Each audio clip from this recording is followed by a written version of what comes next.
Hey there, and welcome to Hot Seat. And we are here to explore the reasons of why. What's the why? What's the purpose? What drives business owners to do what they do? If it's what you're looking for, to get motivated, well, we look forward to sharing this episode with you. I'm your host, Kelvin Holiday, and I am enjoying the fact that we can explore people's why and motivate others. So stay tuned for this exciting new episode. 15 minutes, fast paced. Let's do it. Welcome again, people, to another episode of Hot Seat. And today, got something special for you. I know a guy, all right? And the guy is Guy Wilson. He's a guy that founded CC, the Connect Collaborative. You've heard me many times talk about the Connect Collaborative here on Hot Seat. And today we've got the privilege of actually having the man himself to be able to tell us a little bit more about why he's got involved in that and a whole bit about his life. So, Guy, come on into the hot seat, buddy. G'day, Cal. How you doing? Great to be here today. Thanks so much. Mate, it is awesome to have you. So, as I said to the folks, we talk about Connect Collaborative quite a bit, and that's what you're doing at the moment. But you've got a fairly extensive history. You're like me, you've got an extra couple of years on a lot of us. So just tell us a little bit about yourself, like family-wise, where you live, a little bit about you. Okay, yeah, sure. Well, I suppose the thing that there's always been, right since my early days, four things that have driven me, right? Four things: memories, relationships, and experiences, particularly with my family, because I'm very, very family-oriented. And the fourth thing is making a difference in the lives of others, right? So, and in a way, you talk about the CC, that's why I founded the CC, to make a difference in the lives of others. But memories, relationships, and experiences have always, I've been around the world about 50 times, taken the kids skiing, done all kinds of stuff, did a bus trip around Australia where we bought a government double-deck bus, spent 12 months doing it up with 12 others. I learned about herding cats at a very young age and how that was going to go. Had an incredibly great time, learned a lot about that. So all the way through my life, I never wanted to be that. I love life, love adventure. I never wanted it to be a drudge, like it's got, it's like this is not a dress rehearsal. Let's squeeze the most out of it type of thing. So that's always been, what I'm all about. I've got 3 kids. They're all grown now. They live in Brisbane. We live on the Gold Coast, as you can see there in the background. Been on the Gold Coast for 26 years. Originally grew up in Sydney, where I developed several businesses, which basically enabled me to develop enough wealth to follow my father's advice. He was always telling me that the Gold Coast was beautiful one day, perfect the next, and I should move there. I believed him and did it. My brother and sister didn't. But that was 26 years ago, and I'm so glad we moved. It's a very nice place of the world, that's for sure. I've been there many times myself, and it is a very, very much. And I believe, so not long after this episode of Hot Seat, you're off to Noosa, which is just another little joint just up the road. Yes, well, I'm actually staying right now. We've been on the Gold Coast for 26 years. We're having a new place built. And whilst that place is being built on the Gold Coast, we're staying with our daughter and son-in-law, which is fantastic because we've got the whole upstairs area of their house. And so my daughter and my wife are both the same. They announce things at the very last minute, and they say, "Why don't we go up to Noosa for the weekend?" so Elliot and I are going on the they're up there now. They're just going. So we're leaving after this, which will be great. Well, I think that's going to lead us into a nice little place here. One of the things that I know you're very passionate about is making a difference in the world, and a lot of business owners really get trapped by their business. They get tied to their business. To be able to go, let's just go away for the weekend to Noosa is like a foreign sort of thought process because they're so tied in and long hours and they feel exhausted. So tell me just a little bit about what's the mentality, the mindset that you might be able to share with people about trying to create that freedom life. You've done a lot of travel. Okay. Well, I think I'm a big believer in listening to talks like TED Talks and things like that. And there's a brilliant TED Talk by a guy called Vishen Laklani from Mind Valley. and he talks about the difference between end goals and means goals. And what I find that with most business owners, they forget why, the dream of why they actually started their business in the first place. What am I trying to achieve?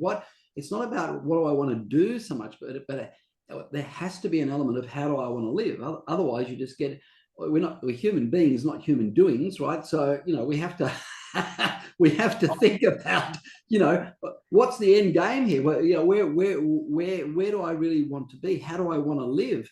And so if we start with that kind of a mentality to begin with, then you look at things more about everything you do as being a vehicle to achieve, you might have great missions and things in life that you want to do, but unless you've got the money and the resources and the time to do it, or you're just on your soapbox not achieving much. Do you know what I mean? So you have to have vehicles in place, and when you're going to invest a lot of time in something and money, you have to know why at the beginning, and what is the, why am I doing this, and keep remembering why you're doing it, so that you can end up at the place you really do want to end up at.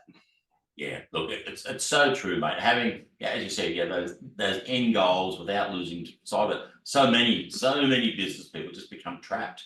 I do. And they all they've done really is they've created a job for themselves rather than a lifestyle or a business that serves their purpose. And it's such a challenging one. So, mate, you've been in the technology game for a long time. Right? Yep. Had a software business. And, right at this moment, like we're going through some massive, sort of digital transformation around the world, AI and stuff like that. So just would love a bit of insight. A lot of people are, they're battling with different things, and you coined a phrase for me that I continue to use now. Just tell us some insights that you've learned out of the software game and understanding computers and stuff like that. Yeah, well, I think I've just learned a lot of, you're right. I mean, technology is changing at the rate of knots and will continue to do so, and will be good and bad. I mean, there are amazing things that can be accomplished with technology, as we all know, but keeping up with it and all the rest of that, is amazing. But, for me, I started back here. I originally a chartered accountant, went back to uni, did a master's degree, specialised in IT. This was way before the internet became prevalent. So the stuff that was available then. But what I discovered, the very first thing that my brother and myself did was we formed a consultancy around the very first spreadsheet program that became available. And you would not believe the change resistance. I learned that people are change resistant. If they haven't seen it before, then they're not going to get on board with it, very quickly or easily or anything else like that. So I learned that that's something we've got to overcome, as we move forward. So I guess the thing for me, getting back to what I was just saying a little while ago, if it was me and I was starting all over again, you know what I would do, Kel? I wouldn't have a business. My business would be building a network to service other businesses. When you think about being an employee, really your mentality should be, I'm a business providing a service to another business. That's what I am as an employee. If you had that mentality, and then you took that a bit further and you said, well, if I put my spare time or whatever into building a network, learning things from other people that are both in business and what have you, then that one activity, I can meet people and I can use the I know a guy principle. If you look at people on LinkedIn, for example, they're all about themselves. Every single LinkedIn profile, this is what I do. And people look at it and go, well, I'm not going to have a conversation with you because that's not, I don't see any value in me having a conversation with you. But that's the idea. You should be having some conversations with people because that's how you build relationships and so forth. If you just went through that activity, if you had a business, that would serve you because you're going to come across people. But in the end, if you can do other people favors and promote them and advocate for them, they will do the same for you. So the idea is, let's have an army of people singing our praises. And if I don't have a business, for example, I'm a corporate captive or whatever, then I can get to know all these different businesses, refer people to them. Those guys have got the headache. There's so much risk. There are so many headaches involved in business that are seen as changing so rapidly. Wouldn't it just be easier to build your network and let someone else do, like have the business and what have you? You learn about it, but you're kind of like an affiliate for them, right? You just refer people to them and you get an ongoing income. No risk, no headaches, no stress. and you learn a lot about a lot of different things and have a bit of fun, like, so I don't know, that's kind of what I would do these days, because the tools to be able to do that are so much greater in the last 5 years than prior to that. Does that Yeah. make sense? Absolutely makes sense. Building a network. A lot of us go into that process. We go to different types of networking groups and we see it as our chance to go in there and sell what we do, which is exactly what you're saying about the LinkedIn profiles. We just have a profile out there trying to tell people this is who I am, this is what I do, buy from me, rather than how can I help you? That reciprocity, reap what you sow. Like, how can I help you? And once you ask that question, how often do people say, well, yeah, you can help me by doing this. How can I help you? Correct. But not only that, if they repeat that, the people that they know, guaranteed the guy that you're speaking to, very little chance that there's going to be direct business done between them. Very good chance that they know a guy who would be an ideal contact for you. And when I talk about corporate captives, a lot of people sort of say, no, I'm in business. I'm not interested in the corporate captives. But I think so. Well, if you actually opened up your mind and thought about it, the corporate captives are usually people that if you can help them to find a side venture or something like that and build a relationship with them, they've got a long history in business. They know people. They can advocate for you. They can tell you, they can get you in on the inside. They are your inside advocates if you are a business person. So reaching out to those kinds of people, even though they may not seem like good candidates, they just work, they're just an employee, they just work in XYZ. I'm after the company. Well, no, you're not. You're after individuals within the company. That's how it works, Yeah. Absolutely. And I think you say corporate captives, but some of us become business captives. Oh, yeah. Oh, yeah. Then we get trapped in our business and we don't look outside of that. We get so obsessed in doing our own thing. We don't, our blinkers are on and we just get super, super focused on doing just our thing. We don't look at what other things are available, what other options there are, or what other, we call it a side venture. It's really, I don't know how many people during the COVID times, the amount of businesses that went bang, people losing jobs when, we don't know what the next thing is going to be. So if you don't have something that diversifies your income streams, Yes. there's a challenge there. No, absolutely. And you don't know what you don't know. Yeah. That's something I learned over and over and over again. You think, oh my God, where's this been all this time? I've just discovered it, type of thing, and you find those things out by building your network, talking to other people and all this kind of stuff, so it's such a valuable thing to do. It's good fun, but it's very productive at the same time. As long as you're not just having a chat fest. I mean, a lot of things do degenerate into a chat fest. We don't want to do that. There's got to be a purpose, and the purpose is, how am I going to help this person to meet the people they want to meet? And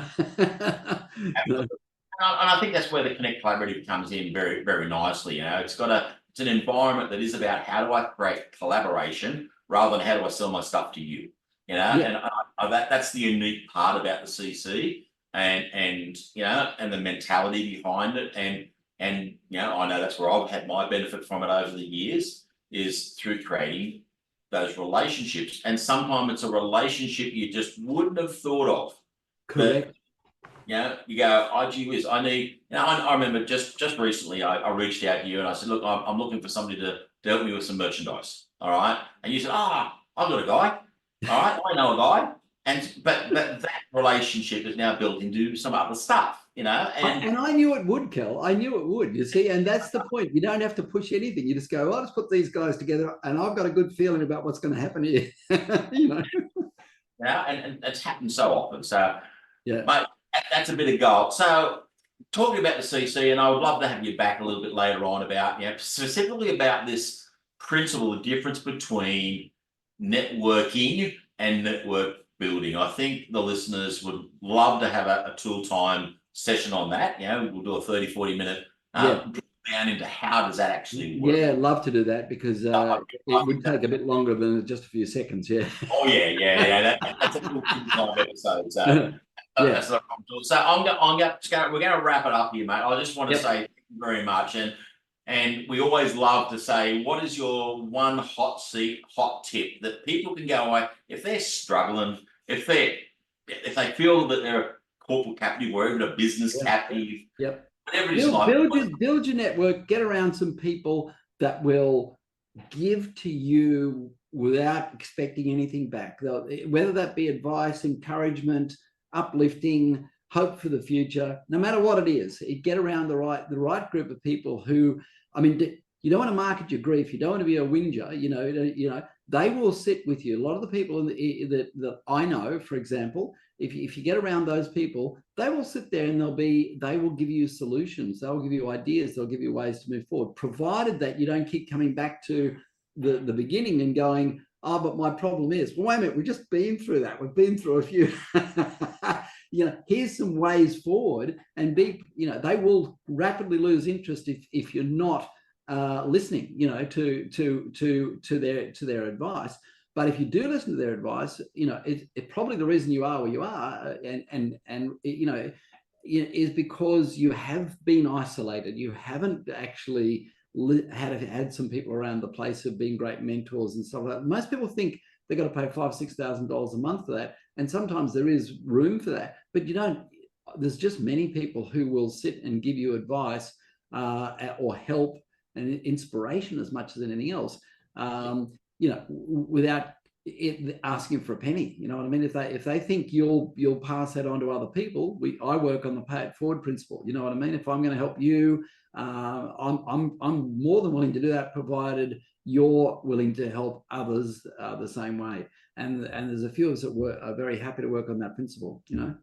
Absolutely, mate. And I think that's the nugget for today is building your network of like-minded, collaborative people that you want in your life that will help rather than be a hindrance. Yep. It's going to make a massive.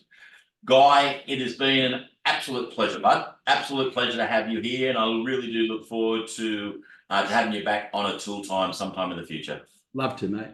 Thank you. Great. So, folks, there's another episode of Hot Seat. You've heard it from a guy who knows a guy, and if you need to know any more about him, check out Connect Collaborative. It is an amazing, amazing group of people, and I'm sure you'll get some more out of it. So that's all for now. See you all later. Thanks for joining us here at Hot Seat. It's been an amazing, amazing event. It is a place where you can actually enjoy and be inspired by the why of others, the drive of the purpose and the passion. Please like and share this podcast with as many people as you can to inspire them to make a difference in this world. Have an awesome day. Unleash.